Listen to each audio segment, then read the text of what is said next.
donc, il y a un proviseur qui demande à une jeune femme d'enlever son voile.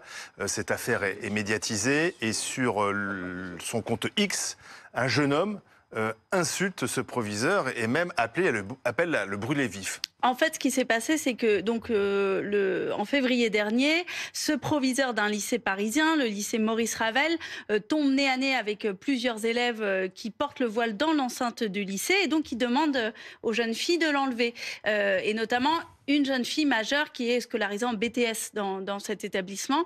Et en fait, la jeune fille va refuser au motif, dit-elle, que ça ne lui est pas demandé gentiment, ce qui va créer une altercation.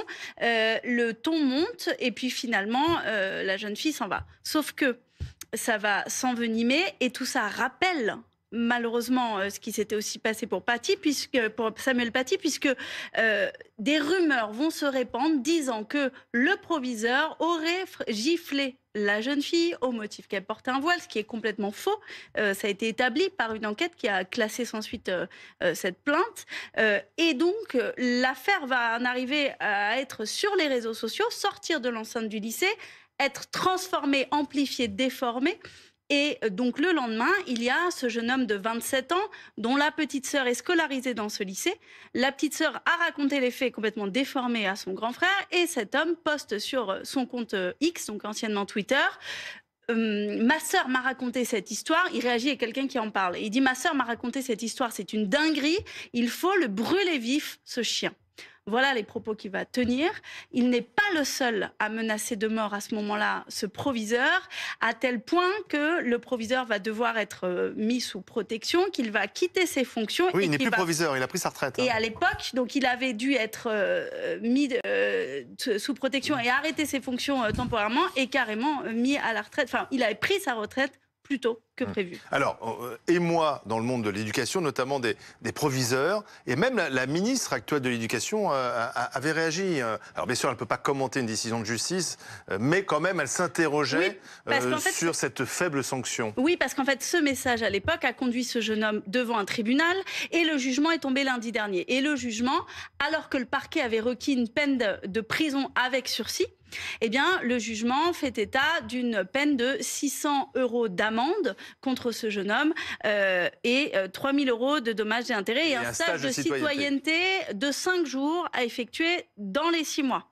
Donc le parquet fait appel. Et donc le parquet fait appel, c'est-à-dire le parquet qui représente la société, estime que ce jugement n'est pas à la hauteur par rapport à la gravité des faits. Et donc il fait appel, il y aura un nouveau procès dans ce dossier. Merci d'avoir été avec nous. Naëm Bestanji nous a rejoint, essayiste, auteur du linceul du féminisme, caresser l'islamisme dans le sens du voile. Lorsque ce jeune écrit on va te brûler, chien, c'est vraiment un langage djihadiste, radical, islamiste, ou c'est simplement une expression d'un jeune comme ça à l'emporte-pièce? Non, parce qu'un jeune comme ça à l'emporte-pièce ne s'emporterait pas comme ça pour ce que certains appellent un simple morceau de tissu. Non, ça va au-delà de ça, tout simplement parce que dans les milieux islamistes, le voile est quelque chose c'est central pour eux. Ça n'a pas un rapport avec la spiritualité, ou c'est un outil qui est identitaire, c'est un outil qui est politique, et s'en prendre à ça, c'est s'en prendre à leurs convictions profondes. Mais ça n'a rien à voir en fait avec la spiritualité, ni même avec la laïcité. C'est plutôt un rapport qui est assez lointain. Ça concerne vraiment le rapport au corps des femmes, ça concerne le patriarcat, la misogynie, et les islamistes considèrent que la femme est le porte-étendard de leur idéologie, et que le voile est le drapeau de leur idéologie. Donc quand on s'en prend à ça, malgré la loi de 2004, malgré tout ça, ils considèrent tous que c'est une forme d'injustice, puisque s'en prendre au port du voile, c'est s'en prendre à leurs yeux à toute la communauté musulmane. Et vous comprenez quand même que le syndicat des proviseurs, que la ministre elle-même s'était émue de ce jugement jugé clément, trop clément? Ah mais bien sûr, surtout que je ne sais pas si vous en avez parlé, mais il y a une affaire à Montreuil où il y a eu un jugement qui est beaucoup plus sévère que ça. Donc oui, pour à peu près la même chose, il y a eu de la prison.